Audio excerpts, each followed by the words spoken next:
Luigi, he pleaded out. Yeah. That's where we're at. Smart move. Yeah, he trying to avoid that state murder. He don't want to go to. He don't want to die. He don't want to die, and he don't want to. I don't see a chance of him coming home. Hi, my name is Cheyenne Rodriguez, and I'm a legal correspondent with a law degree, and the talk around this case is all wrong. If I was second chair on this case, here's what I'd be telling you. So Luigi Mangione pleaded guilty to federal stalking charges on August 14th. Now, these charges were brought against him by the DOJ in connection to the death of United Healthcare CEO Brian Thompson. But first, this was not a plea deal. Luigi entered what's called an open plea. He pled guilty to the federal charges as filed. So that means there was no agreement, no concessions, no deal technically from the prosecutors.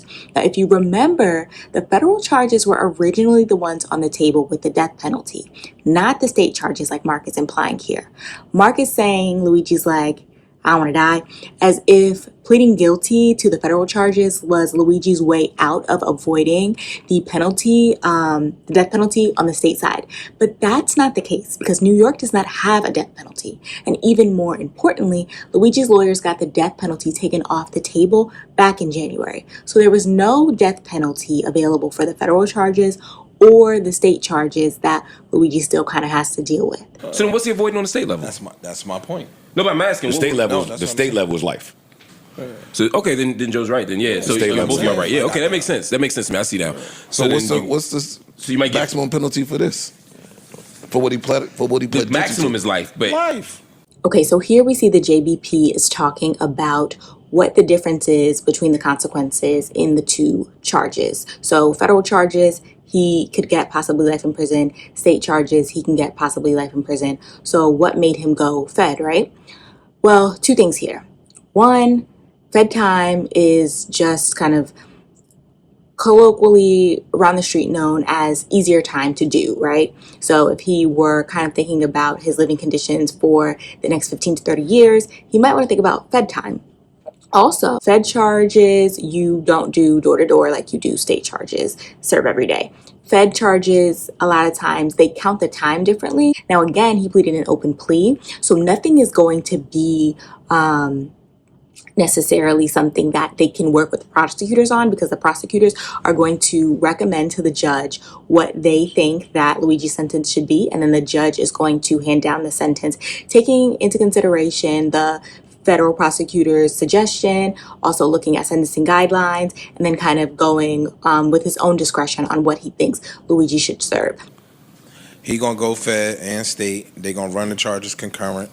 I think what's really important is to look at the strategy of Luigi's team. So they got the federal death penalty taken off the table back in January. And to me, that kind of signaled that if they were going to go either way, which if you've been following this case, you know they've tried to get the prosecution's evidence thrown out on Fourth Amendment laws, to get just multiple things. They were able to successfully get the terrorism charge dropped off of his murders for the state. So I think that this was a bigger strategy play with the federal time to get the death penalty taken off the table so that if they couldn't get anything else taken off of the state charges and couldn't get those state charges thrown out due to the Fourth Amendment violation and just their general motion to dismiss, that they could then go to the Fed time and see what they could get there.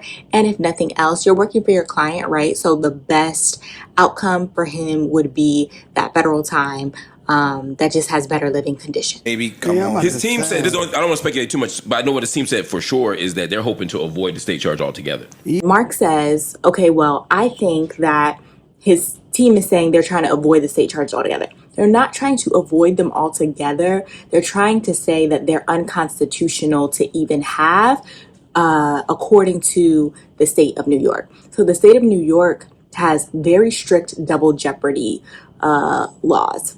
You can't have someone convicted of a crime and charge them in multiple courts of law for that crime and punish them, right? That's double jeopardy.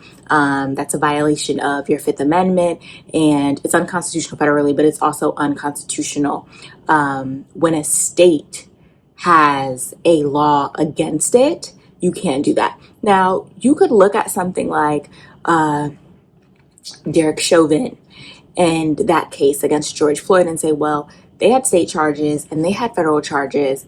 Very true. And that you can do. The important thing to note on that is that Chauvin, for those state charges, those were the murder charges for George Floyd. But for the federal charges, those charges were actually civil rights violation charges. The difference with this is New York specifically itself says the charges cannot be the same charges or arise from the same facts in the case, the same transaction or occurrence of facts. So with the federal charges, Louisiana is saying, I stalked Brian, I shot him and he died, which is essentially a second-degree murder charge that the state of New York has against Luigi, right? His team is looking to get those charges dropped because they would be unconstitutional according to New York state law. And so avoided is a little layman, but really more dropped. And then once those are out of the picture, then they just got to deal with the Fed time. Yeah, that's what usually happens. Yeah, The Feds trump the that's what they state and they said. I say don't know. fuck the state. To the Mona point, what she said is true. Typically, Feds trump state. So by taking the Fed deal first, what you do is say, because the Feds already convicted my client of this occurrence, state-wise, your timing sucks. You can't do that too with this state law that you guys have that's separate and apart from the Fifth Amendment. It's stricter than federally what we go by in our federal constitution. So with that being the case, jumping at that Fed charge first is almost like a deal in and of itself, if you think about it. Because if the state would have went first and the Feds would have waited and charged Luigi again after the state charges, they would have had less of a leg to stand on with double jeopardy. But because New York has that verbiage in its law about the same occurrence and it being the crime with the same state of facts, that's what allows them to really exercise that argument there. I think it's brilliant strategy and timing for them there. And if the Feds would have waited, they also could have had a conviction after the state, but they needed to wait until after the state got their conviction, and they could have gave their charges, which technically sound different, right? One's stalking, one's murder, and they might have been able to get away with charging him with different crimes under kind of like that same occurrence. But with being able to take advantage of that federal piece first, they kind of lose out on that opportunity to do both, because I do think the judge is going to swing in the favor of the defendants in the state case. So this is how I would break this down. With the death penalty being the most important thing, getting that off the table, and then the strategy being for my client, what is the best outcome for you? Clearly, we tried to get everything dismissed that we could. What worked, what didn't. And then we're left with these set of circumstances, right? So now that we have these set of circumstances, which path do we go that can give you the best life for the next however many years? Or if we need to, set up our ability to appeal what seems unfair after we go through trial, if we have to do that. So trial was supposed to start, jury selection, also called voir dire, was supposed to start for this case on September 8th.